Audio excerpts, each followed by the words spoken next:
പുതിയ പേരും ഉണ്ടല്ലോ, ന്യൂ ജനറേഷൻ സിനിമ എന്ന് പറഞ്ഞാൽ. അതിനകത്ത് അച്ഛനമ്മമാരില്ല അല്ലേ, കുടുംബമില്ല, സുഹൃത്തുക്കൾ മാത്രമേ ഉള്ളൂ. അത് എവിടെ പോയി നിൽക്കുമെന്ന് എനിക്കൊരു പിടിയുമില്ല. പക്ഷേ അതിന് നടന്നോട്ടെ, എല്ലാം അങ്ങ് അതുപോലെ ആയിക്കഴിഞ്ഞാൽ വളരെ ബോറിംഗ് ആണ് നമുക്ക് കാണാനും.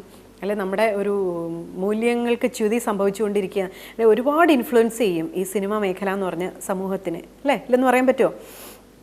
മാധ്യമങ്ങൾക്കൊരു ധർമ്മമുണ്ട്, ഏത് കലകൾക്കൊരു ധർമ്മമുണ്ട്. അതൊന്നും ആരും അത് മനസ്സിലാക്കണം. ഇപ്പം ഞാൻ പറഞ്ഞ കളർ ബലൂണാണ്, ഒരു നല്ല സതുദ്ദേശത്തോടു കൂടിയാണ് ആ സിനിമ എടുത്തിരിക്കുന്നത്. അത് എത്രമാത്രം വിജയിച്ചു എന്ന് ഇപ്പം റിലീസായതേ ഉള്ളൂ. എന്നെ ഒരുപാട് പേര് വിളിച്ച് പറയുന്നുണ്ട്, എസ്പെഷ്യലി ലേഡീസാണ് ഏറ്റവും കൂടുതൽ. അവർക്ക് എനിക്ക് ഹൃദയത്തിൽ തട്ടി ഒരുപാട്, എൻ്റെ ഹൃദയം വിങ്ങുന്നു ഈ കഥ കേട്ടിട്ട്. കാരണം അത് നന്മയുള്ളത് കൊണ്ടാണ് ഹൃദയം വിങ്ങുന്നത്, അല്ലേ? അത് കേട്ടാൽ മതി. അത് എന്താ പറയട്ടെ, അങ്ങനെ മാറേണ്ട ഒരു സമയം കഴിഞ്ഞു. ഒരു കാര്യം പറയട്ടെ, മലയാളികൾ എന്നും മലയാളികൾ തന്നെയാണ്. ഈ വർത്തമാനം പറയുന്നത് മാത്രമേ ഉള്ളൂ, അതാണ് നല്ലത്, ഇവിടെ നിന്ന് വരുമ്പോഴത്തേക്കും അവരുടെ ഇതാണ് നല്ലത്. കണ്ടില്ലേ, അതൊക്കെ കണ്ടില്ലേ, ഭയങ്കര സംഭവമല്ലേ. നമുക്ക് എന്താണ്, നമ്മളെ തന്നെ കുറ്റം പറയുന്ന ആൾക്കാർ മലയാളികൾ മാത്രമേ ഞാൻ കണ്ടിട്ടുള്ളൂ, അല്ലേ? പക്ഷേ ബേസിക്കലി അടിസ്ഥാനപരമായിട്ട് അവൻ മലയാളി തന്നെയാണ്. അതാണ് ഈ സിനിമകൾ കാണിക്കുന്നത്. നമുക്ക് വല്ലപ്പോഴും ഒരു സിനിമ നമുക്ക് ആസ്വദിക്കാം. ഈ പറഞ്ഞ പോലെ ന്യൂ ജനറേഷൻ സുഹൃത്തുക്കൾ മാത്രം, സുഹൃബന്ധത്തിൻ്റെ കഥ, അത് ശരിയാണ്. അച്ഛൻ, അമ്മ, സഹോദരങ്ങൾ, ബന്ധങ്ങൾ, സഹോദരങ്ങൾ തമ്മിലുള്ള ബന്ധങ്ങൾ, പിന്നെ കുടുംബങ്ങളുടെ ഒരു ബന്ധം, കുടുംബ ബന്ധങ്ങൾ ഊട്ടിയുറപ്പിക്കാൻ തക്ക കഥകൾ, ഇതൊക്കെ മലയാളത്തിൽ വന്നാൽ ഇപ്പോഴും ജനങ്ങൾ സ്വീകരിക്കും. കാരണം നമ്മൾ മലയാളികളാണ്, നമ്മൾ ഈ വർത്തമാനം മാത്രമേ ഉള്ളൂ. അതാണ് നല്ലത്, ഇതാണ് അവരുടേത്, ഭയങ്കര സൂപ്പർ, ആ സിനിമ കാണണം, മറ്റേത് മറിച്ചെന്ന് പറഞ്ഞിട്ട് നമ്മളിങ്ങനെ അന്താളിച്ചിരിക്കും. പക്ഷേ ഈ പറയുന്ന ആൾ ഒരു കുടുംബചിത്രം വരട്ടെ, അവൻ്റെ ഹൃദയത്തിൻ്റെ ആഴത്തിലേക്ക് ആ കഥ ഇറങ്ങും, അല്ലേ? തിയേറ്ററിൽ ആൾ കുറയുന്നതിൻ്റെ മെയിൻ റീസൺ അതാണ്. കുടുംബത്തോടെ അച്ഛനും അമ്മയും മക്കളും ചേർന്നിരുന്ന് കാണാൻ പറ്റുന്ന കഥകൾ ഒരു 95% ഇല്ല എന്ന് തന്നെ പറയാം, അല്ലേ?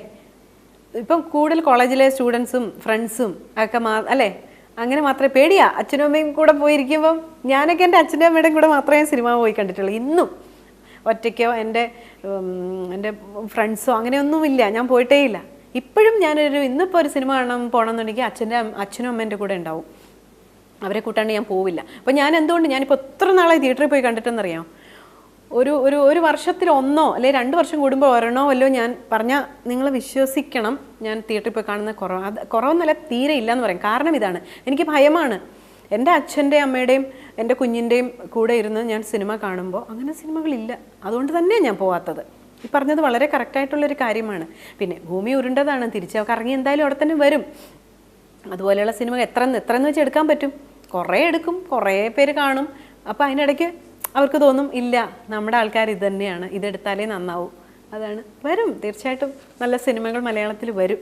സോഷ്യൽ മീഡിയ ഒരു വലിയൊരു ഘടകം തന്നെയാണ്, അല്ലേ? ഇന്നത്തെ ഒരു കാലഘട്ടത്തിലെ മാർക്കറ്റിംഗ് നോക്കുമ്പോൾ, ഈ പണ്ടൊക്കെ ഒരു സിനിമ ഇറങ്ങാൻ കാത്തിരിക്കും ആൾക്കാർ, അല്ലെ പോസ്റ്റർ കണ്ടിട്ട്, അല്ലെങ്കിൽ അങ്ങനെ ഒരു മീഡിയാസ് ഒന്നും അധികം ഇല്ലാത്തൊരു സമയത്ത് എന്തുകൊണ്ട് തിയേറ്ററിൽ ആൾ കൂടി, അല്ലേ? പിന്നെ ഈ പറഞ്ഞ പോലെ എന്താ പറയണ്ടേ, സാറ്റലൈറ്റ്, അല്ലേ? അതൊരു വലിയൊരു ഘടകം തന്നെയാണ്. ഒരു സമയത്ത് ആർട്ടിസ്റ്റുകളുടെ ഇന്ന ആർട്ടിസ്റ്റിന് ഇത്ര വില ഞാൻ കണ്ടിട്ടുണ്ട്. ഞാൻ ലൊക്കേഷനിലിരിക്കുമ്പോൾ എനിക്ക് സത്യത്തിൽ അയ്യേന്ന് തോന്നിയിട്ടുണ്ട്, കഷ്ടം തോന്നിയിട്ടുണ്ട്.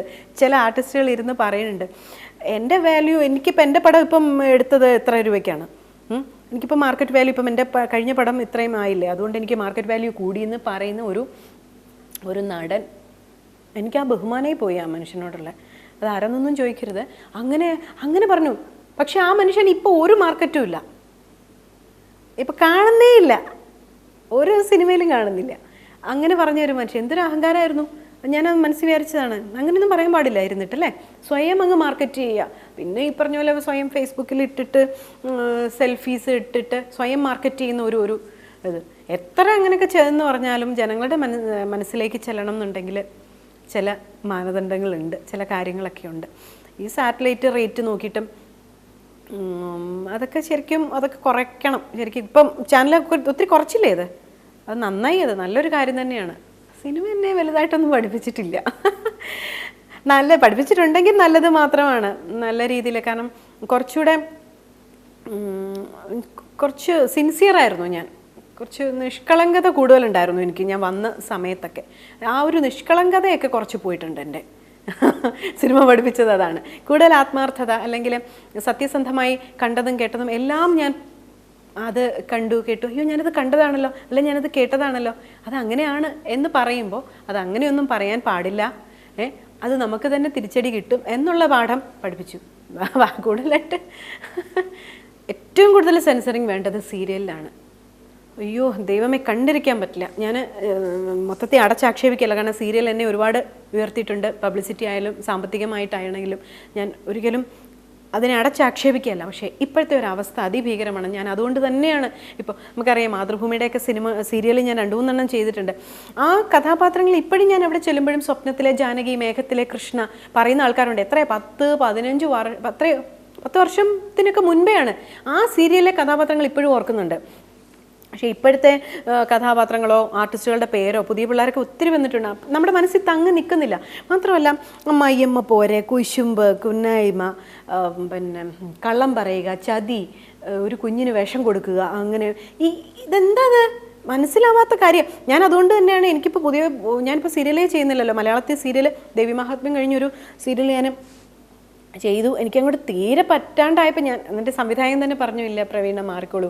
കാരണം ഞാൻ പറഞ്ഞു എൻ്റെ സംവിധായകനും പ്രൊഡ്യൂസറും ഞങ്ങളത് സാമ്പത്തിക നേട്ടത്തിന് വേണ്ടിയിട്ടും കുറച്ച് ചെയ്യുന്നതാണ്, ഞാൻ മാറിയത് ഇന്ന്, എനിക്കിനി കണ്ടിന്യൂ ചെയ്യാൻ പറ്റില്ല എന്ന് പറഞ്ഞു. കാരണം ഒട്ടും ഒരു എന്താ പറയുക ജീവിതഗന്ധി അല്ലാത്ത, അല്ലെങ്കിൽ നമ്മുടെ ജീവിതവുമായിട്ട് ബന്ധപ്പെടാത്ത കഥകളും കഥാപാത്രങ്ങളും സിറ്റുവേഷൻസ്, അയ്യോ എന്തൊക്കെ സിറ്റുവേഷനാണ് ഉണ്ടാക്കുന്നത്.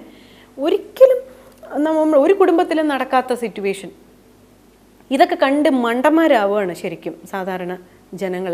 പിന്നെ അത് എന്തുകൊണ്ടാണ് ഈ ആൾക്കാരിരുന്ന് കാണുന്നതും റേറ്റിംഗ് കൂടുന്നതെന്നും ഞാൻ ഒന്നും ആലോചിച്ച് നോക്കിയപ്പം ഇതെന്താണ് ഇവർ ഈ മണ്ടത്തരം കാണിക്കുന്നതെന്ന് കാണാൻ വേണ്ടി ഇരിക്കുന്നതാ. അല്ലാതെ സത്യം എൻ്റെ വീട്ടിൽ പോലും എൻ്റെ അമ്മ, എൻ്റെ കുഞ്ഞു ബാവ വേണ്ട അവരുണ്ട് പച്ച പൂ തലേ വെച്ചോണ്ടിരിക്കുന്നു. അത് രാത്രി കിടന്ന് ഉറങ്ങുമ്പോഴും ഭയങ്കര ലിപ്സ്റ്റിക്ക്, ഐഷാഡോ, അമ്മ എന്ത് ഞാൻ മാറ്റാൻ, ഇല്ലല്ലോ നോക്കട്ടെ അവരെന്താ ചെയ്തത് നോക്കട്ടെ. അല്ലാതെ ഇത് കണ്ട് ഉൾക്കൊള്ളാനോ, ഞാൻ പറഞ്ഞല്ലോ ഓരോ കഥാപാത്രത്തിനും ഓരോ ധർമ്മമുണ്ട്. ഇതൊക്കെ നോക്കി ചെയ്യാൻ നിന്ന് കഴിഞ്ഞാൽ സാമ്പത്തിക നേട്ടം പറ്റത്തില്ല. അതാണ് ഇതെന്താണെന്നറിയാം. ഞാൻ പോലും ഇവരെന്താ ചെയ്യുന്നത്, ഇങ്ങനെ ഓവർ ആക്ടിങ്, അതാണ് ശരി, ഞാൻ അവർക്കൊരു വേല വെച്ചിട്ടുണ്ട്, ഇങ്ങനെയൊക്കെയാണ്. കാണിച്ചു തരാം നിന്നെ, പോട്ടെ, അങ്ങനെ ഇങ്ങനത്തെ ഓരോ അഭിനയം അത് കാണുമ്പോൾ തീർച്ചയായിട്ടും നമ്മൾ കണ്ടിരുന്നു പോകും. ഇതെന്താ ഇവരെ കാണിക്കുന്നതെന്ന് അറിയാൻ വേണ്ടി മാത്രം. അങ്ങനെ ഇത് റേറ്റിംഗ് കൊണ്ടുവന്നാണെന്നാണ് എനിക്ക് തോന്നുന്നത്. അല്ലാതെ ഭയങ്കര സെട്ടിൽ ആക്ടിങ്ങും നാച്ചുറൽ ആക്ടിങ്ങും കൊണ്ടൊന്നും സീരിയൽ വച്ച് പിടിപ്പിക്കാൻ ഇക്കാലത്ത് പറ്റുമെന്ന് എനിക്ക് തോന്നുന്നില്ല.